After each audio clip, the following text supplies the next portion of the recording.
নগদ অর্থ ছাড়াই লেনদেন ক্যাশলেস হলে দুর্নীতি কমবে বলে জানিয়েছেন প্রধানমন্ত্রী শেখ হাসিনা। বুধবার গণভবন থেকে ভার্চুয়াল মাধ্যমে দেশের প্রথম কার্ড স্কিম টাকা পে উদ্বোধন করেন তিনি। এ সময় প্রধানমন্ত্রী বলেন, এর মাধ্যমে ক্যাশলেস সোসাইটির পথে আরেক ধাপ এগিয়ে গেল বাংলাদেশ। এটাই আমার সবচেয়ে খুশি লাগছে যে আর কারো উপর নির্ভরশীল থাকবো না, আমরা পরনির্ভরশীল হব না। আমাদের টাকা আমাদের দেশে আমরাই ব্যবহার করব এবং সেই সাথে অন্যান্য যেসব দেশ তারা এইভাবে নিজস্ব অর্থ ব্যয় করে তাদের সাথে আমাদের লেনদেনও যাতে সংযুক্ত হয়, আমরা সেই উদ্যোগটাও আমাদের অব্যাহত থাকবে।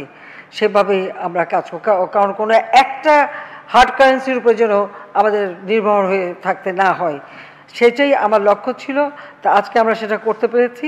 কাজে আমরা স্বাধীন সার্বভৌম অর্থ লেনদেন ব্যবস্থা সৃষ্টি করতে পেরেছি এই টাকা পে এই কার্ডের মাধ্যমে। এটা করার জন্য সবাইকে আমি আন্তরিক অভিনন্দন জানাচ্ছি, যারা কাজ করেছেন তাদেরও ধন্যবাদ জানিয়ে আমি বাংলাদেশ ব্যাংক কর্তৃক বাস্তবায়িত জাতীয় কার্ড স্কিম টাকা পে এর শুভ উদ্বোধন ঘোষণা করছি।